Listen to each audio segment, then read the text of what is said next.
물가 잘 나와가지고 지금 증시가 이번 주 한 주도 좋았습니다. 그래서 환호를 했는데 또 이런 얘기가 나와요. 안심하긴 이르다. 물가가 이제 재반등할 수 있다. 이게 이제 증시가 유일하게 걱정하는 부분이거든요. 뭐 침체도 있지만, 그래서 시작된 인플레 2라운드 논쟁 요 얘기도 좀 해보겠습니다. 그래서 몽키가 겨우 물가 잡혔는데 또 올라가는 거 아니야, 이런 걱정을 좀 하고 있는데 어떤 기회에 그칠지 진짜로 현실화될지 한번 보겠습니다. 일단은 기분 좋은 소식들 많습니다. 물가 서프라이즈 나오면서 빅테크, 반도체 엄청 강세였습니다. 오른쪽 여기 보시면요, 주간 수익률인데 떨어진 종목이 없습니다. 그러니까 모든 자산이 다 오르는 한 주였다고 해도 과언이 아닐 정도로 정말 좋았습니다. 여기 오른쪽에 제가 간단히 요약해놨으니까 참고하시면 좋을 것 같은데, 요즘 뭐 이루 말할 수 없을 정도로 대형주부터 뭐 중소형주 골고루 다 오릅니다. 들서석합니다. 그래서 들고 계셨던 분들 또 한 주 즐거우셨을 것 같고, 나스닥 강세, 물가가 둔화되면 금리를 더 많이 안 올릴 수도 있다는 기대감, 긴축 완화 기대감에 나스닥 또 반도체 이렇게 반응을 하는 거죠. 성장주 강세였습니다. 빅테크들 난리 났고요. 그래서 금리 하락하면서 채권도 올랐습니다. 그래서 증시 주간으로 여기 초록초록합니다. 미 증시는 초록색이 좋은 거거든요. 초록색으로 주간 S&P 500 종목이 전반적으로 상승세.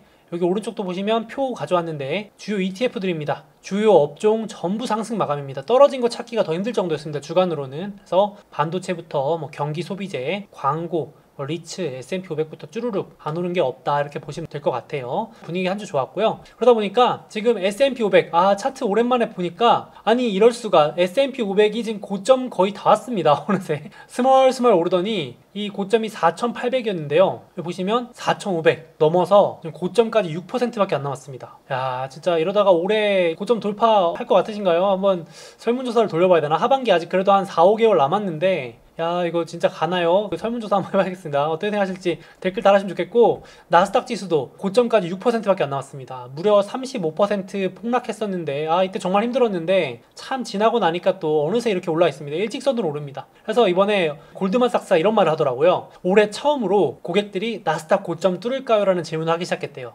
야, 이제 슬슬 고점 얘기가 나오는 거죠. 뭐 예를 들어서 이럴 때 고점 뚫을까 얘기하면 뭐 저 이상한 사람이 다 있네 하실 수 있는데, 지금은 뭐 6%밖에 안 남았으니까 지금은 뭐 이상한 질문은 아닌 거죠. 그래서 고점 뚫을까요? 라는 질문을 이제 처음 하기 시작했대요, 고객분들이. 고객들도 즐거워지기 시작한 것 같아요. 그래서 지금 분위기가 많이 좋아지는 것 같습니다. 그래서 이번 주 빅 이슈는 물가였죠. 잠깐만 정리하자면 드디어 3%대 첫 진입했습니다. 물가 상승률이 오르는 속도가 둔화된다는 뜻입니다. 3%. 쭉쭉쭉 검은색 그래프 내려가는 거 보이시죠? 지난번에 4%였는데 이번에 3%대로 뚝 떨어졌습니다. 와, 그래서 예상치보다 더 많이 둔화됐고요. 물론 근원 물가, 여기 끈적끈적한 잘 안 내려오는 근원 물가도 있지만 이것도 처음으로 5% 밑으로 내려왔습니다. 4.8이고요. 그래서 이번에 기준금리보다도 물가가 낮아진 처음이 되겠습니다. 미국 기준물가가 5.25인데요. 기준금리보다 물가가 처음 내려와진 겁니다. 더 낮아진 거죠. 연준이 노리는 게 이거죠. 금리를 높여서 물가를 계속 낮추려고 하는 거. 요건데 효과가 나오고 있는 것 같고 좀 늦긴 하지만, 그리고 소비자 물가의 선행지표인 생산자 물가, 기업들의 원가, 비용 부담을 나타내는 생산자 물가도 쭉쭉쭉 내려가고 있습니다. 서프라이즈 나왔죠. 2연타가 나왔습니다. 서프라이즈 2연타. 그래서 무려 생산자 물가 상승률이 0.1. 와, 이거 더 내려가면 디플레 나올 정도로 뭐 물가가 빠르게 내려가고 있습니다. 그래서 조금 시장이 기대를 해보고 있는 상황이고요. 그러다 보니까 이제 금리도 좀 덜 올릴 수 있겠다 하니까 긴축 우려도 꺼지면서 좀 둔화되면서 달러 지수가 빠르게 내려갔습니다. 야, 이제 진짜로 금리 안 올려도 되는 거 아니야? 이러면서 달러 지수가 빠르게 내려갔습니다. 이번 주는 가장 큰 이슈 하나를 꼽으라면 달러 급락인데요. 환율도 많이 안정됐죠. 그래서 한국뿐만 아니라 원화 강세뿐만 아니라 지금 달러가 약세기 때문에 1년 최저점을 뚫고 내려갔습니다. 이 심리적 지지선이 100이었는데요. 100을 뚫고 내려간 건 되게 상징적입니다. 물론 돌아오는 주에 봐야겠지만 환율도 안정세 되는 건 좋은 거고요. 전 세계 증시도 유동성이 공급되니까 달러가 풀린다는 얘기니까 좋은 효과가 있고 긍정적으로 보여지고, 빅테크한테도 좋습니다. 빅테크도 수출하는 기업으로 봐야 되기 때문에 달러 약세에 좋습니다. 실질적으로. 그리고 그러다 보니까 금리도 좀 올라가는 게 경계가 됐었는데 일단 진정되는 모습입니다. 이건 좀 유의 깊게 봐야겠지만 일단 기준금리까지는 이제 올라가지 않는 모습, 시장금리 장단기 모두 조금 진정되는 모습인데, 요거는 또 예의주시해 할 필요는 있습니다. 계속 봐야 될 것 같은데, 요게 진정되는 동안은 증시도 크게 걱정 안 할 모습인 것 같습니다. 그래서 달러 좀 장기적으로 보시면요, 달러가 금리 인상 시작한 시점까지 거의 다시 내려왔어요. 이렇게 보이시죠?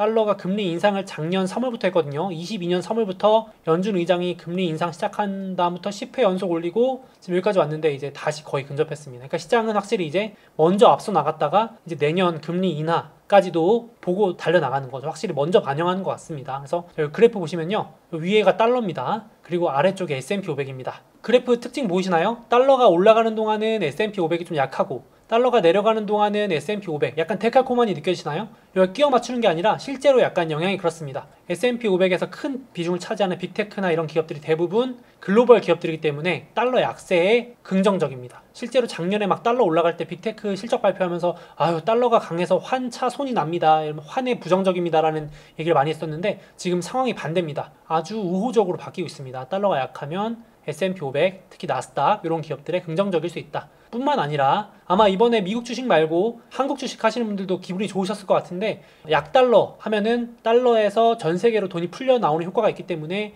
여기 글로벌 증시들 다 좋았습니다. 주간으로 오른쪽 보시면 중국 IT 기업들도 좋았고 6%대, 한국 ETF도 6%대, 대만 반도체 5%대, 유럽 5%대, 뭐 미국을 제외한 ETF를 딱 들어보면은 4%대로 정작 미국이 2, 3% 상승할 때보다 미국을 제외한 국가들이 좋았습니다. 이건 약달러 효과겠죠.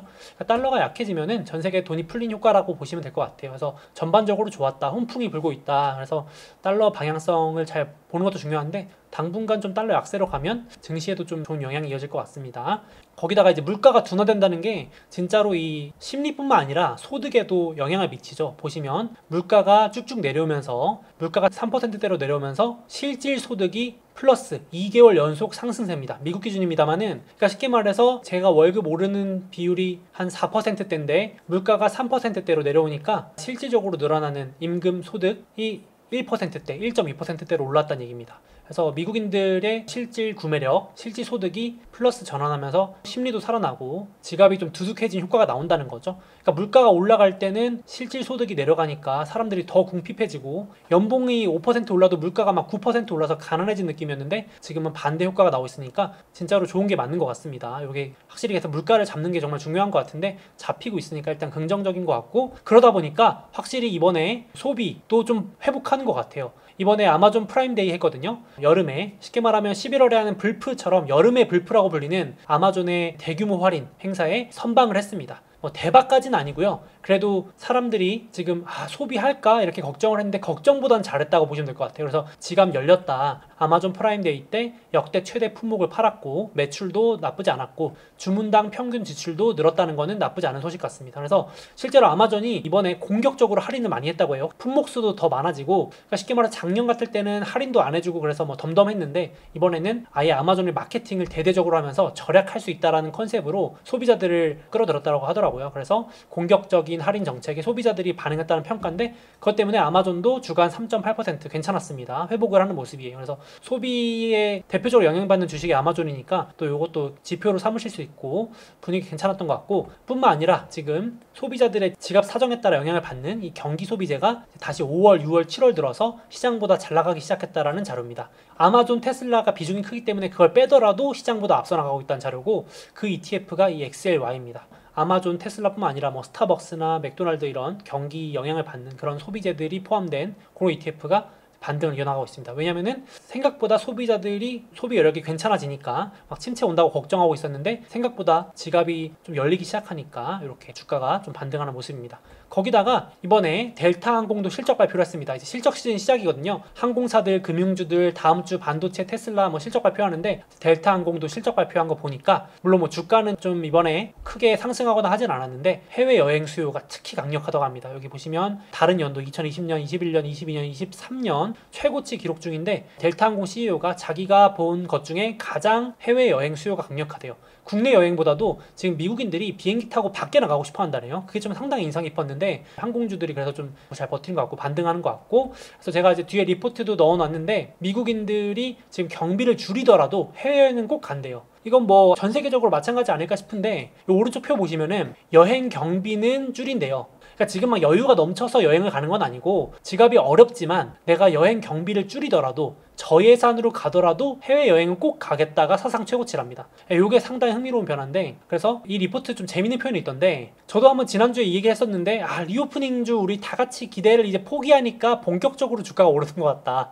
이 리포트에서 그런 말 써놨어요. 다들 리오프닝이다 막 하면서 기대했는데 항공주니 뭐 이런 거 안 올라가지고 포기했는데 아무도 관심이 없어지니까 이제 주가가 본격적으로 오른다라고 써놨더라고요. 저 너무 공감이 되더라고요. 그래서 지금 미국 소비자들이 국내 여행보다 해외여행, 아웃바운드, 바깥으로 나가는 여행이 폭발적이다. 근데 그거 왜 그런가 보니까 흥미로운 게, 미국은 먼저 리오프닝을 했는데 일본 같은 나라들이 늦게 리오프닝 했잖아요. 그래서 지금 기다리던 미국 고객들이 이제서야 막 나간대요. 그러니까 일본 같은 데는 리오프닝을 아마 올해인가요? 했죠. 늦게 했죠. 되게 끝까지 안 열다가 늦게 여는 나라들 때문에 시차를 두고 이런 보복 여행이 나온다고 합니다. 일리가 있는 것 같아요. 그러니까 미국인들이 일본 언제 리오프닝 하나 기다리고 있다가 참았다가 이제서야 올해 여름 막 성수기 이용해서 나온다는 그런 자료도 있던데, 그래서 여행주가 생각보다 더 강하게 반등도 하고 수요가 길 수 있다라는 얘기도 있어서 흥미로워서 같이 한번 정리해봤습니다. 뿐만 아니라 지금 그러니까 소비도 좋아지고 주식시장도 괜찮으니까 포모가 돌아왔다. 나만 안 사면 안 될 것 같은, 나만 올라타지 않으면 안 될 것 같은 두려움을 포모라고 하는데, 지금 포모가 돌아왔다는 얘기가 돼서 지금 뭐 아크라고 유망 혁신주, 중소형주들 ETF라고 보시면 되는데, 이게 지금 막 고점 뚫고 올라가고 있습니다. 55%, 올해 55%로 S&P 500보다 뭐 급등하고 있고요.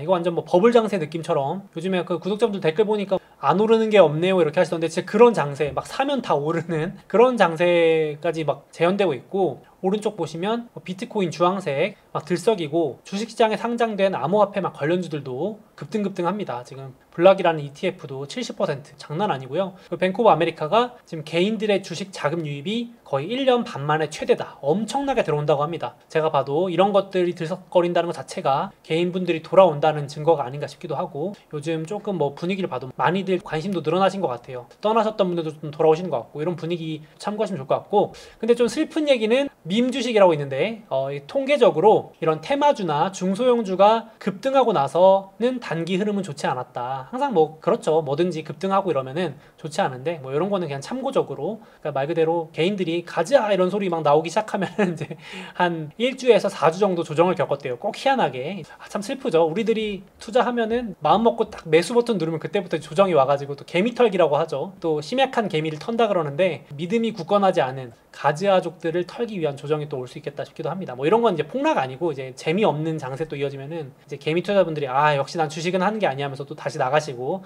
개미 털기라고 표현합니다. 그래서 참고로 하시면 될 것 같고, 그래서 지금 심리가 얼마나 좋냐면 올해 고점을 뚫을 거라는 응답이 과반입니다. 64%, 절반 넘었죠. 다수입니다. 다수. 이제는 부정론자, 폭락론자가 소수가 된 상황입니다.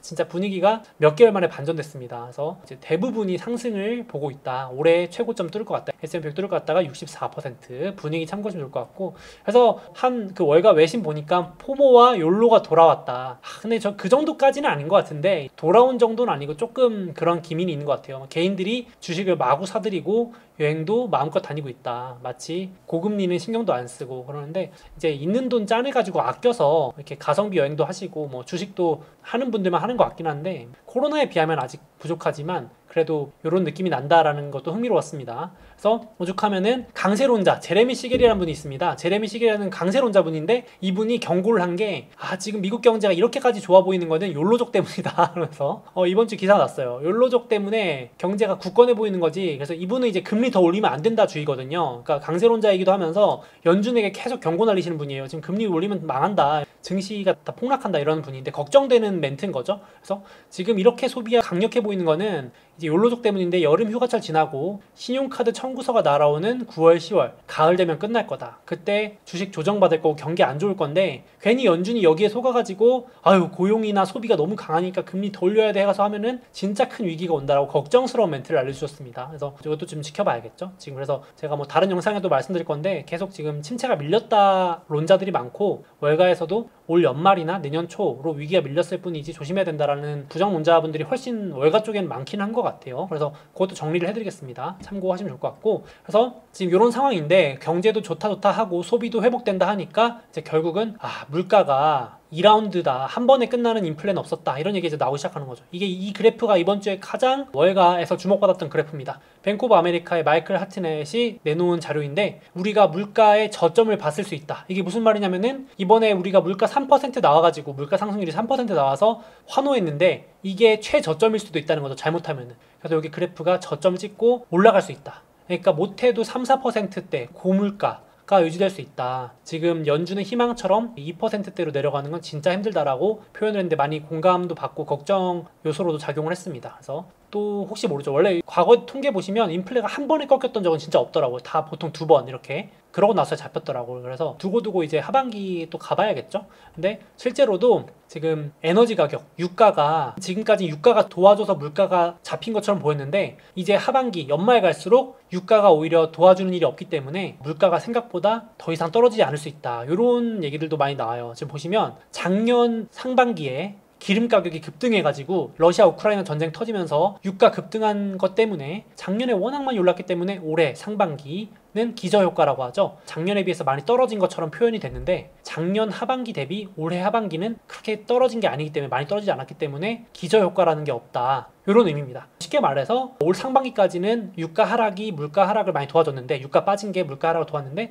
올 하반기 연말 갈수록 그런 효과가 떨어져서 물가가 생각보다 높게 유지될 수 있고 반등할 수 있다. 이런 얘기라고 보시면 되겠습니다. 이런 우려도 있다. 그래서 한 가지 리스크 정도로 보시면 될 것 같아요. 물가가 다시 올라가면 증시는 엄청 싫어할 수 있기 때문에 조정 핑계로 작용할 수 있겠습니다. 그래서 이런 근거들 때문에 블랙락 CEO, 세계 최대 자산운용사 CEO도 이번에 인터뷰한 거 보니까 물가 상승률이 몇 달 내로 다시 반등 가능하다. 앞에 논리가 같습니다. 지금 에너지도 좀 꿈틀꿈틀할 수 있고 이렇게 경기가 좋고 심리가 살아나면은 주택가격, 중고차, 신차 가격이 다시 오를 수 있다. 그러면 물가가 쉽지 않다 내려가는 게 그래서 월스트리트저널 같은 경우도 인플레 마지막 싸움이 가장 어렵다. 그러니까 지금 9%에서 3%까지 내려온 것까지는 그럴 수 있는데 지금도 우리는 힘들었지만 마지막 3에서 2까지 연준이 원하는 것까지 내리는 건 진짜 힘들 거다. 그래서 지금 확실히 월가의 기관들은 조금 이렇게 부정적으로 보는 것 같아요. 제가 공통점 보니까 확실히 자산운용 하시는 분들 있잖아요. 블랙락, 브릿지워터, 여기 레이 달리오가 창업한 헤지펀드 이런 쪽은 계속 이제 인플레 2라운드 올 거다 이렇게 약간 부정적으로 보고 있는 것 같습니다. 이런 관점이 있다는 거 정도 참고하시면 될 것 같고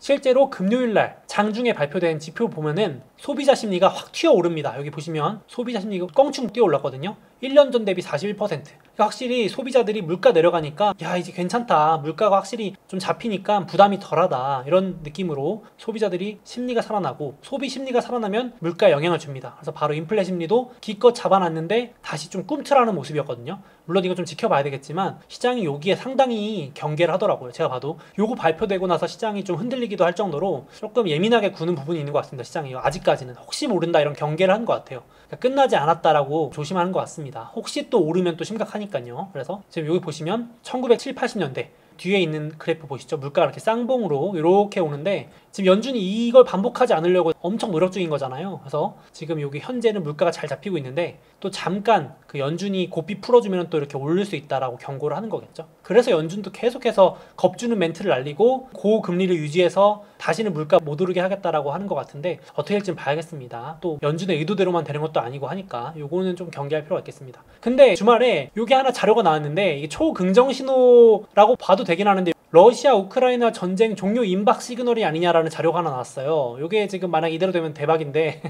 이 그래프가 뭐냐면 왼쪽 그래프 보시면 전쟁 중인 우크라이나의 국채입니다. 우크라이나의 국채 가격이 반등을 시도하고 있는데 이게 무슨 말이냐면 쉽게 생각해서 망해가는 나라의 국채를 절대 안 사잖아요. 근데 지금 전쟁 중인 나라의 국채 가격이 오른다? 누군가 채권을 사고 있다? 이 얘기는 전쟁이 끝날 수도 있다. 뭔가 지금 해결이 되고 있다라고 이제 해석이 되는 겁니다. 그래서 종전 가능성, 뭐 휴전이 됐든 종전이 됐든 지금 재건 관련주가 또 들썩일 수도 있을 것 같고 지금 뭐 전 세계가 우크라이나 재건에 눈독 들이고 있는 거 아시죠? 이게 재건할 때 건설, 뭐 중장비, 제조업 지금 다른 나라들이 눈독 들이고 있잖아요. 그래서 그런 상황인데 지금 이렇게 러시아 우크라이나 전쟁이 어떤 형태로든 종료가 되면은 이제 인플레 완화에도 좀 기여가 될 수 있겠죠. 이런 것도 하나 있고 물론 아직은 모르겠습니다. 요거 가지고만 추론하기 어려운데 채권이 먼저 반응하니까 꿈틀했고 그리고 오른쪽 보시면 지금 인플레도 이렇게 내려가주면 좋은데 또 오른쪽에 제 영상에서도 많이 출연해 주셨던 연준 내 초강경 매파 블러드 총재님 제가 많이 언급했었는데 연준 내에서 금리에 그냥 아주 초강경 인상을 외쳤던 블러드 총재님이 사임을 합니다. 사임. 33년 만에 이제 은퇴.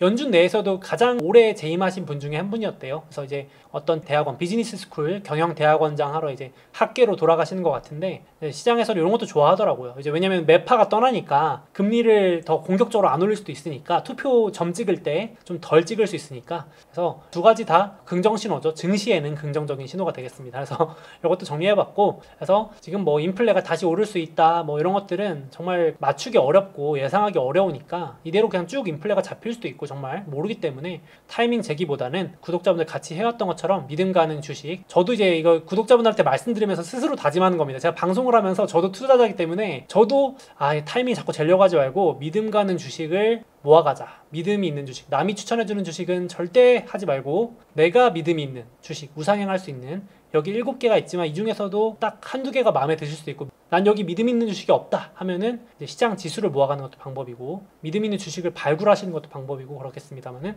그런 거 모아가는 게 최고의 투자 방법이 아닌가 생각을 합니다. 그래서 돌아오는 주에는 화요일날 소매 판매라고 해서 미국 소비 현황 한번 봐야 될 것 같고, 소비가 둔화된다고 전망되고 있고, 그리고 무엇보다도 빅테크 실적 시작됩니다. 탑7 중에 테슬라 먼저 스타트 끊습니다. 수요일 장 마감하고 나서 테슬라, 넷플릭스 시작하고요. 이제 그 다음 주에 빅테크들 줄줄이 나옵니다.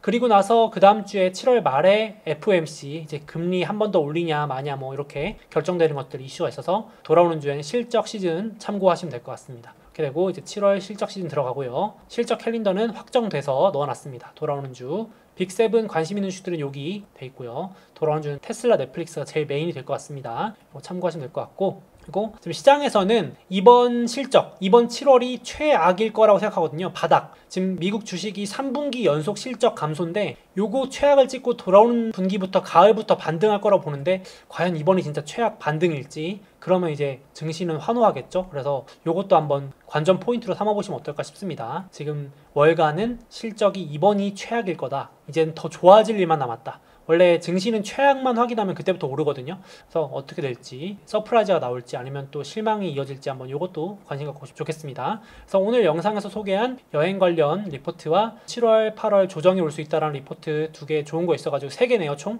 요것도 업로드 해두겠습니다. 카페 놀러 오셔서 보시면 좋을 것 같아요. 추가로 요즘 미국 주식 본격적으로 해보려고 하는데, 증권사 고르는 팁 궁금해하시는 구독자분들도 많으시더라고요. 저 같은 경우는 크게 3가지 정도는 필수적으로 고려를 합니다. 무엇보다도 비용, 쓸데없는 비용이 나가는 게 좋지 않으니까 비용 절감을 해야 되니까 거래 수수료 혜택을 주는지, 우대해주는지, 그리고 무엇보다 내 돈을 맡겨야 되니까 신뢰할 수 있는 대형 증권사인지, 또 우리 거래를 할 때 좀 불편하면 안 되니까 거래하는 앱이라든지 편의성, 서비스가 잘 되어 있는지, 요거만 체크를 해도 후회를 좀 덜 하더라고요. 그래서 구독자분들도 요거 참고하시면 좋겠고, 또 마침 미래에셋증권에서 전국민 대상으로 미국 주식 매수 수수료 제로 이벤트를 하고 있고, 또 신규 고객이나 휴면 고객 같은 경우는 90일 동안 매수 매도 모두 제로 이벤트를 함께 진행하고 있더라고요. 올해 남은 기간 동안 이벤트 계속 진행하니까 한번 확인해 보시면 좋을 것 같고요. 그 외에도 신한투자증권이나 다른 대형 증권사에서도 이런 이벤트를 하고 있으니까 꼭 한번 매매하실 때 확인하셔가지고 혜택 받으시면 좋을 것 같습니다.